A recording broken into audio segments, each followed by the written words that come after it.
Hello mga boss, good day sa inyong lahat. This is me again, Boss Vic Vlog at muli nagbabalik. So itong ating FKM na ito ay demo unit to from FKM Motorcycle Philippines. So suli na natin, bago natin isuli this coming week, igagawin muna natin ng one last ride. Pupunta ng, pag hindi Amadeo, Tagaytay. Ang suot natin ay from Full Print Manila na riding jersey na jacket with padded. Napakaganda niya. Dapat meron kayo pang ilalim na jersey para pwede nyo hubadin pagdating nyo ng destination. Ayan o, padded siya, balikat, ito elbow, likod. At babagayan na natin ng ating helmet na may touch of white, blue, and red na bagay sa ating riding jersey. Ang ating exclusive helmet para sa membro ng Agila. So ayan, 'di ba? Bumagay na kasi merong touch of blue and red and white. At syempre babagayan pa natin ng Sphinx gloves. Meron ding touch of white, blue, kaya lang yellow, pero pwede na. Ito yung Sphinx gloves, oh. Yan, oh, 'di ba? Ayos. Siyempre, hindi natin papatagalin. Start na natin ang ating FKM Slick 400. Alright. Ang baba ng seat height niya, sarap gamitin. May mga previous vlog naman ako nito, nakailang vlog na ako. Ayos naman, kaya samahan niyo ako sa ride. Tara, let's go. When I go to in Tagaytay, dito tayo dumadaan sa Daang Hari. Kasi nga, taga Las Piñas lang tayo. So, mapapansin nyo yung mga ibang vlog ko, nag-i-intro ko sa tapat ng SM South Mall. Dahil ang aking bahay ay tapat lamang ng SM South Mall. Andito tayo ngayon sa Daang Hari. Dito tayo dumaan kasi nga mas malapit. Napakaganda ng ambience dito. Shortcut to papunta sa Tagaytay. At ituturo ko din sa inyo yung shortcut na daan. Kapag nakasasakyan kayo at ganitong motor na 400cc. Dadaan tayo sa tinatawag na Villar City. Itong motor na to, mamimiss ko kaya ginawan ulit natin ng panibagong vlog. One last ride kung tawagin. Pero hindi naman yung pinakalas, no. Maaaring maulit yung paghiram natin dito. Si FKM naman kasi, bago kayo bumili ng unit, kung gusto nyo mag-test ride, meron silang mga unit na ganito para ipa-test ride, para magkaroon kayo ng idea. At itong unit na to ay pinapahiram din sa mga vlogger para ma-experience nila kung ano yung pakiramdam habang sakay dito at kung ano yung performance nito, which is nasa 11,500 na nga yung natatakbo nito na kahihiram lang na mga customer at ng mga vloggers. Para sa akin naman, ito nagamit ko ng kalatagan, off the vlog, daily use, papunta sa trabaho kapag ito ginagamit ko. May mga lugar na pinuntahan akong hindi naka-vlog, pero ito, ginawa na ulit natin ng panibagong vlog. Sarap gamitin. Ang baba ng ano niya, ng manibela, nakababanggay niya, relax na relax. So 400cc, pasok sa expressway. Mapapansin nyo naman, dalawang chips ng RFID, North and South. Lakas!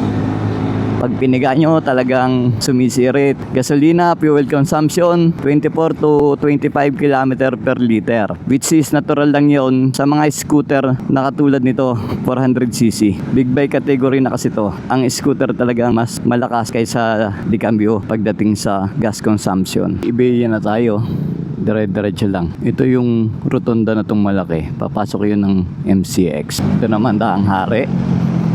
Dito sa pagkakataong to magme-merge, ingat kayo kasi may papaganon eh, diba? Pagdating sa dulo, may rotonda na nakalagay ay Villar City. So ito papuntang San Pedro, pakaliwa. Dito tayo sa bandang kanan. Pero pagpasok dito sa una-unahan, ito yung Villar City na talaga. Kung mapapansin nyo, may gwardiya. O, tinitingnan na agad tayo. 400cc to 400, o diba? Kapag bumaba ng 400cc ito, sisitahin na, bawal na pumasok rito. Private car pwede. Ito yung sinasabi nila na magiging BGC of the South. Pag ito naging building na lahat, grabe. Lahat na natatanaw nyo to kay Manny Villar. Pagmamayari ito ni Manny Villar, kaya nga tinawag itong Villar Avenue, itong lugar na to. Ayun, palabas yun ng Daang Hari. Kaya makita nyo, Villar City, Foresta Cafe. Ayun, oh. Yung kapehan, ang ganda. Parang ang presyo niya, parang mga Starbucks. Pero hindi pa ako nakakain dyan. Hindi natin afford sa mga ganyan. Okay na sa atin 3-in-1, di ba? Hindi tayo anak ng kontraktor eh. Maganda ng suspension, di ba? Tapos minsan dinadanggal ko lang to. Yung pa ako.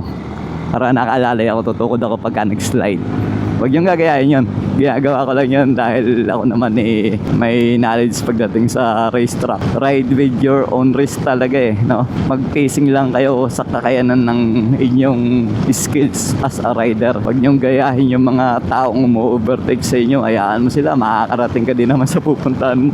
Tulad ko, ako mag-isa, na-enjoy ko, no? Minsan binibilisan ko, minsan binabagalan ko. Kaya nga lagi tayong sumasama sa loop sa lahat ng iikot, no? Kasi tumutulong ako, sana makatulong in terms of motorcycle tourism, Philippine motorcycle tourism. Pinopromote natin ang ganda ng mga lugar dito sa Pilipinas gamit ang motor. Kaya sa tinawag na Philippine motorcycle tourism. Ito ay Paliparan, papuntang Paliparan tapos papuntang Molino.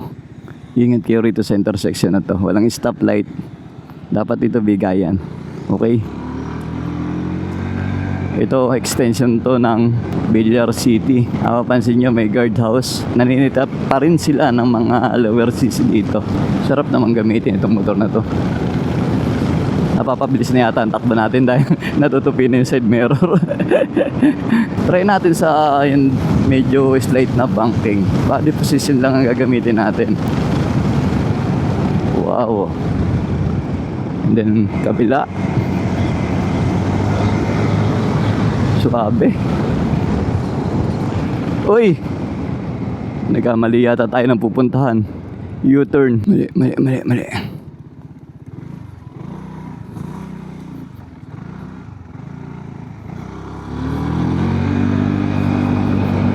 Napasarap tayo, naligaw tayo. Ba't ba ako napakaliwa? Nakakita lang ako ng banking kumaliwa na. San Marino Road naman tong dulo na to. Grabe, napasarap at takbo ko, naligaw tuloy ako. Yan o, San Marino. Tapos sa Litran, kanan. Look left and right bago tumawid. Pag open, pasok. Diretso lang ako galing sa Lasal Dasma. So nadaanan natin to. Itong tabi ng Dulay, parang napansin ko kabilaan sementeryo. At yung mga tropa na racer, alam ko parang namumukhaan ko itong lugar na to. Dito sila nagpa-practice magpasayad ng tuhod. Pag dire-diretso lang to, ang labas natin ito ay sa bandang Governor's Drive na. Kumbaga parang bagong kalsada lang to na shortcut, no? Iwas traffic, malapit. Kaya papansin nyo, bye-bye ng ilog. Ito yung daan na hindi pa tapos, oh. Pero ang tagos niyan doon na sa Governor's Drive, tabi lang ng ilog, doon sa tabi ng tulay. Pakita ko sa inyo. Parang private road kasi ito ng subdivision. Ay, sorry. Mali ako ng pinanggalingan. Mali din siya ng pinanggalingan. Kaya magkakahalikan yung aming motor Ito yung sinasabi ko kanina na lalabasan. Ayan hindi pa tapos May part pa na rough road. Tabi lang din talaga siya ng tulay. Alright. Ayan, tapos kakaliwa tayo rito. Ang tawag naman dito ay, ayan UTS Boulevard. Ito na ang kalalabasan. Ayan, ni Medyo Aguinaldo na to.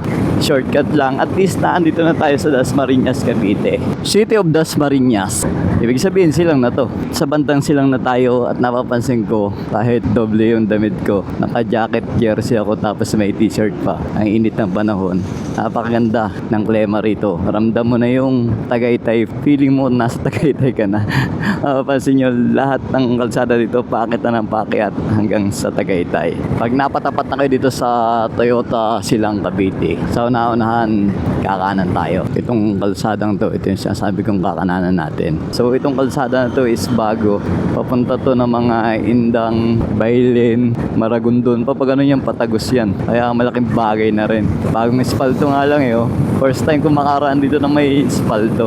Pag mamotor naman, may enjoy mo lang kung talagang masaya ka habang ginagawa mo. Kasi ako, kahit ang layo na nararating ko, para kasi talagang ride is my therapy. Lagi kong sinasabi, hindi ko compute ang kilometer per liter. Ito para sa akin at sa iba malakas na sa gasto kasi 25 kilometer per liter lang. Pero wag mo nang pansinin, wag nyo nang tingnan yung ipapakarga nyo. Ang mahalaga, nag-enjoy kayo. Dapat habang nagra-ride ka, laging nakangiti. May nagko-comment nga sa akin tuwing naka-vlog daw ako, parang nakakalo ko laging nakangiti. Siyempre lagi ako masaya diba? Kahit mag-isa ko, napapatawa ko sa sarili ko, sa ginagawa ko kasi nga masaya ako. So dapat enjoy life lang, di ba? Kahit pagod sa trabaho ako, pasok ko Monday to Saturday, pagdating ng Sunday na ganito, wala akong ginagawa. Kahit na malapit, malayo, hanggat kaya, nagra-ride ako. Kasi nga, doon ako masaya. Lagi ko nadadaanan tong lugar na to. Ayan o. Amadeo. Ito ang isa sa delikadong kaliwaan din. Malakas yung buhos ng sasakyan dito dahil pababa. Kaya antayin mong mag-open. Ayan, palampasin mo yung puti na yan bago ako kumaliwa. Yan yung nagkukos na aksidente. Yung akala mo, papasok ka. Mas mabuti pa, magantay ka na lang ng open para mas safe. Medyo looban na to. Another tulay and then approach ng pakyat. Ayun, no. Ang lakas. Lakas ng motor na to. Oh, di ba? Sarap.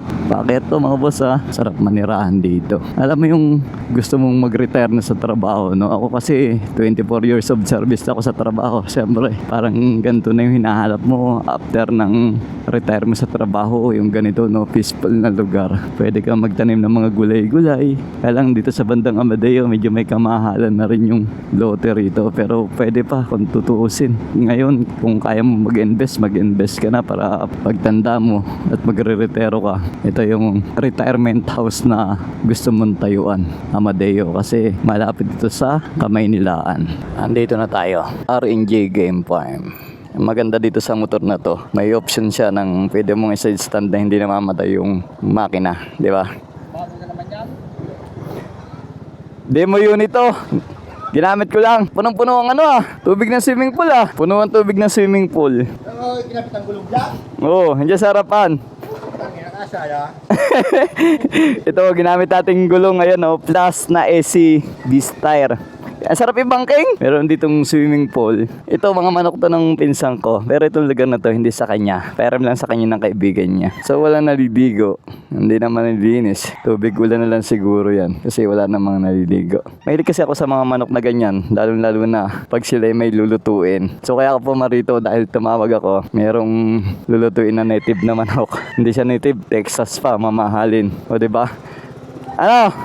May bihag? Nagluto ka ng bihag? Anong, Tuna. Luto na? Anong luto? Adobo sa gata. Ayun, masarap. Adobo sa gata. Para kay Tinex. Oh, sakto. Sakto eh. Sa kalsada pa lang, amoy ko na yung gata eh.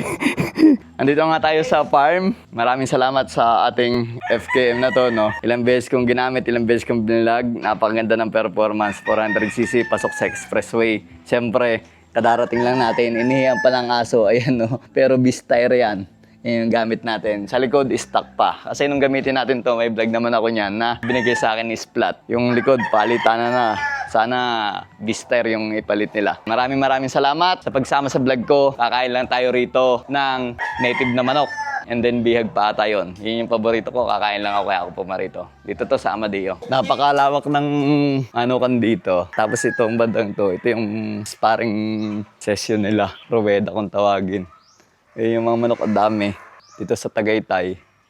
Amadeo pala to. Laging malamig yung panahon. Tapos ayan, makulimlim pa. Kaya parang yung manok nilalamig. Ang tamis pa naman ng santol dito, naubos na. Last time nag-uwi ako, nung dala ko yung FKM na Ultimate, yung 150cc. Nagkarga ko sa likod ng lalaking santol. Tapos pagdating ko sa Las Piñas, tali na lang. Nakalimutan ko may karga ko sa likod Ang bilis ng patakbo ko. Siguro sa kalubak. Tapos manipis din yung lalagyan ko ng plastic. Natapon na sa kalsada. Sayang. Oh, ito yung pagkain namin. Paborito ko yan Dumayo ko dito mula Las Piñas para kumain lang ng bihag. Sakto-sakto ang luto ng kay B-Boy. Adobo sa gatang naglalangis-langis. Oh, sarap. First bite na agad. Ang init pa.